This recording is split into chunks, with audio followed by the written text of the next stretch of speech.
श्री शौनक जी ने कहा, महाभाग सूत जी, आप धन्य हैं, परमार्थ तत्व के ज्ञाता हैं। आपने कृपा करके हम लोगों को बड़ी अद्भुत एवं दिव्य कथा सुनाई है। भूतल पर इस कथा के समान कल्याण का सर्वश्रेष्ठ साधन कोई नहीं है। यह बात हमने आज आपकी कृपा से निश्चय पूर्वक समझ ली है। सूत जी, कलयुग में इस कथा के द्वारा कौन कौन से पापी शुद्ध होते हैं, उन्हें कृपा पूर्वक बताइए और इस जगत को कृतार्थ कीजिए। सूत जी बोले, मुने, जो मनुष्य पापी, दुराचारी, खल तथा काम क्रोध आदि से निरंतर डूबे रहने वाले हैं, वे इस पुराण के श्रवण पठन से ही शुद्ध हो जाते हैं। इसी विषय में जानकर मुनि इस प्राचीन इतिहास का उदाहरण दिया करते हैं, जिसके श्रवण मात्र से पापों का पूर्णतः नाश हो जाता है। पहले की बात है कि रात्रों के नगर में एक ब्राह्मण रहता था, जो ज्ञान से अत्यंत दुर्बल, दरिद्र, रस बेचने वाला तथा वैदिक धर्म से विमुख था। वह स्नान, संध्या आदि कर्मों से भ्रष्ट हो गया था और वैश्यावृत्ति में तत्पर रहता था। उसका नाम देवराज था। वह अपने ऊपर विश्वास करने वाले लोगों को ठगा करता था। उसने ब्राह्मणों, क्षत्रियों, वैश्यों, शूद्रों तथा दूसरों को भी अनेक बहानों से बनाकर उनका धन हड़प लिया, परंतु उस पापी का थोड़ा सा भी धन कर्मी धर्म काम में नहीं लगा था। वह वैश्यगामी तथा सब प्रकार से आचार भ्रष्ट था। एक दिन घूमता घामता वह देवलोक से प्रतिष्ठानपुर में जा पहुंचा। वहां उसने एक शिवालय में देखा, जहां बहुत से साधु महात्मा एकत्र हुए थे। देवराज उस शिवालय में ठहर गया, किंतु वहां उस ब्राह्मण को ज्वर आ गया। इसी ज्वर से उसको बड़ी पीड़ा होने लगी। वह एक ब्राह्मण देवता शिव पुराण की कथा सुना रहे थे। ज्वर में पड़ा हुआ देवराज ब्राह्मण के मुखारविंद से निकली हुई उस शिव कथा को निरंतर सुनता रहा। 1 मास के बाद जब ज्वर से अत्यंत पीड़ित होकर चल बसा, यमराज के दूत आए और पाशों में बांधकर बलपूर्वक यमपुरी ले गए। इतने में ही शिवलोक में भगवान शिव का पार्षद गण आ गए। उनके गौर अंग कपूर के समान उज्जवल थे, हाथ त्रिशूल से सुशोभित हो रहे थे। उनके संपूर्ण अंग भस्म से उद्दासित थे और रुद्राक्ष की मालाएं उनके शरीर की शोभा बढ़ा रही थी। वे सब के सब क्रोध पूर्वक यमपुरी में गए और यमराज के दूतों को मार पीट कर बारंबार धमकाकर उन्हें देवराज को उनके चंगुल से छुड़ा लिया और अत्यंत अद्भुत विमान पर बिठाकर जब वे शिवदूत कैलाश जाने के लिए उद्यत हुए, उसी समय यमपुरी में बड़ा भारी कोलाहल मच गया। उस कोलाहल को सुनकर धर्मराज अपने भवन से बाहर आए। साक्षात दूसरे रुद्रों के समान प्रतीत होने वाले चारों दूतों को देखकर धर्मज्ञ धर्मराज ने उनका विधि पूर्वक पूजन किया और ज्ञान दृष्टि से देखकर सारा वृतांत जान लिया। उन्होंने भय के कारण भगवान शिव के उन महात्माओं दूतों से कोई बात नहीं पूछी, उल्टी उन सबकी पूजा एवं प्रार्थना की। तत्पश्चात वे शिवदूत कैलाश को चले गए। वहां पहुंचकर उन्होंने उस ब्राह्मण को दया सागर साम्य शिव के हाथों में दे दिया। शौनक जी ने पूछा, महाभाग सूत जी, आप सर्वज्ञ हैं, महामते, आपकी कृपा प्रसाद से बारंबार कृतार्थ हुआ हूं। इस इतिहास को सुनकर मेरा मन अत्यंत आनंद से निमग्न हो रहा है। अतः अब भगवान शिव में प्रेम बढ़ाने वाली शिव संबंधिनी की दूसरी कथा भी कहिए। श्री सूत जी बोले, शौनक सुनो, मैं तुम्हारे सामने गोपनीय कथा वस्तु का भी वर्णन करूंगा, क्योंकि तुम शिव भक्तों में अग्रगण तथा वेद वेताओं में श्रेष्ठ हो। समुद्र के निकटवर्ती प्रदेश में एक बास्कल नामक ग्राम है, जहां वैदिक धर्म से विमुख महापापी द्विज निवास करते हैं। वे सब के सब बड़े दुष्ट हैं। उनका मन दूषित विषय भोगों में लगा रहता है।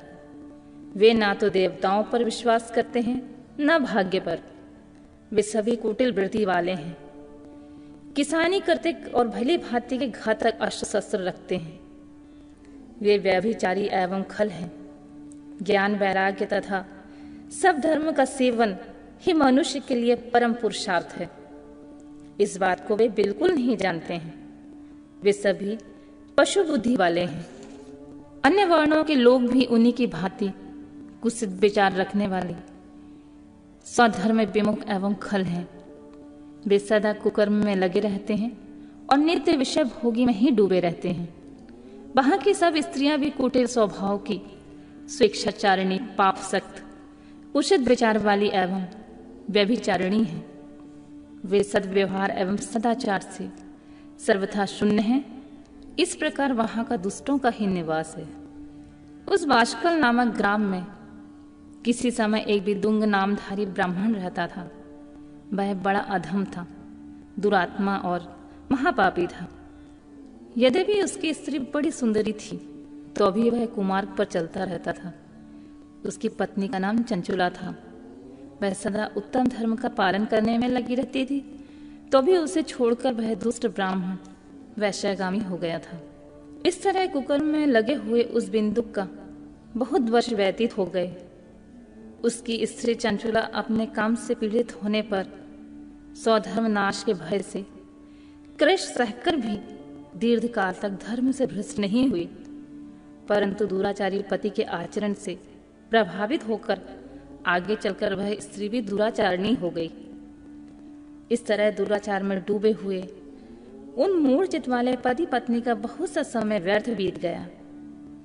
तदनंतर शूद्र जातीय वैश्य का पति बना हुआ वह दूषित बुद्धि वाला दूसरे ब्राह्मण विंदुक समयानुसार मृत्यु को प्राप्त कर नरक में जा पड़ा।